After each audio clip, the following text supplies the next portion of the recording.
Hey, what's up, YouTube? It's Chris here with Saltwater and Sawdust Woodworking. It's been a minute. I've been really busy with my business, so I'm really excited to get back on here and hope to be putting out more videos here in the future. Today, I just want to do a quick video. I just picked up the Graco Magnum X5 airless paint sprayer. I have a Fuji HVLP, and I do like it, but it has a gravity-fed canister on it, and it's hard to get into the corners, at least for me anyways. And I'm not a professional painter. I do woodworking, but I'm trying to up my game and put out better pieces for clients. So this is what we went with. Aside from the sprayer, I picked up an extra tip. It's the fine finish, low pressure, and it's the 808 or 308, so it puts out a 6-inch spread when you're spraying at 12 inches. The reason I picked up this one, I found out that the tip that came with this one, it has a 10-inch wide spread, which is it's hard to get into the corners without so much spray or runny or drips or stuff like that, right? So that was the one problem. Secondly, I primed maybe 2 cabinets, and it puts out so much material that I just went through a gallon of paint super fast, and the finish wasn't that great on it for what I was looking for. So I did some research, and I went with this fine finish, low pressure, and I did 2 coats of paint on the cabinets I was working on. It was, it's not a huge cabinet set, but it only used half a gallon of paint. So, and it left a great finish, and you'll see in this video. So let's take a look. It's just going to be kind of me loading the gun and getting ready to paint, and just kind of a quick overview of my process as far as once the primer is already on, sanding it down and using a tack cloth to get it wiped off, and then applying coats.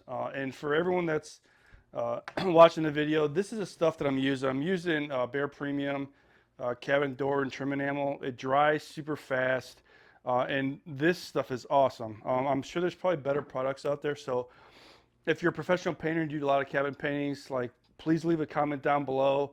I'm trying to get better at it, and I would appreciate any kind of feedback. Additionally, I did use Behr's primer or undercoat that goes with this, and I hate it.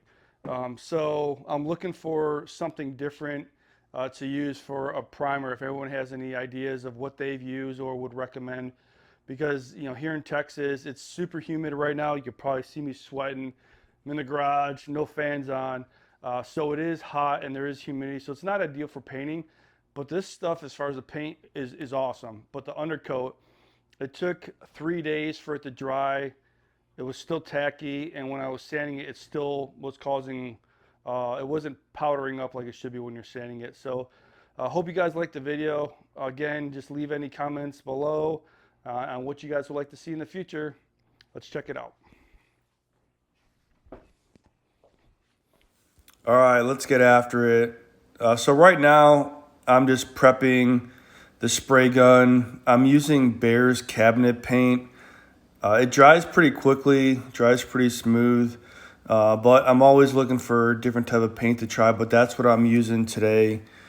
So it does take a while to get it prepped. I used this last night, so it had all the water from clearing it out last time in it, so having to reprime everything does take a little bit of time, but it's definitely a necessary step to make sure your gun's working properly. Yeah, it takes a while. So I think I'm almost done here. I'm getting that last, making sure it's coming out the tip. And here we're having issues. So this is the first time I'm actually using this spray tip. And don't mind the sweats. It's Houston.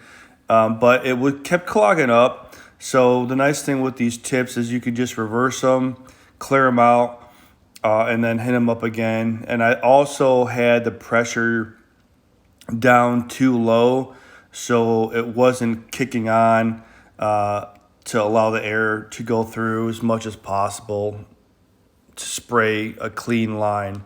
And I think I got it fixed here now, finally. But yeah, it's hot here in Houston. If you haven't been watching the news, it's a little bit ridiculous. There we go. So we finally got it figured out.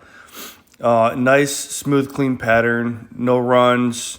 And this is I think a 411 tip, which means it has about an 8-inch pattern. And this is a horrible shot right here.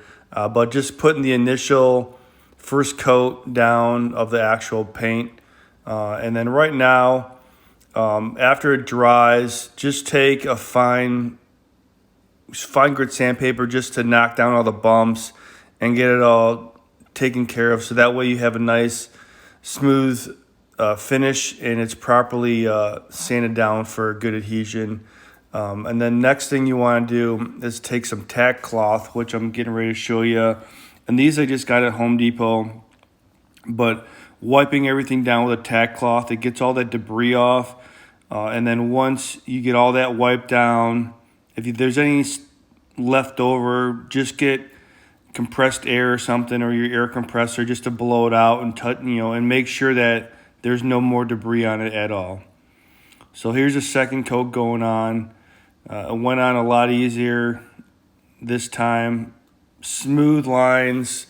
And with a cabinet like this, I did take some time before I actually sprayed and kind of went through almost like a dry run of how I was going to spray paint or paint it to make sure that it is a smooth process in transitioning. Here's a shot of me painting the doors.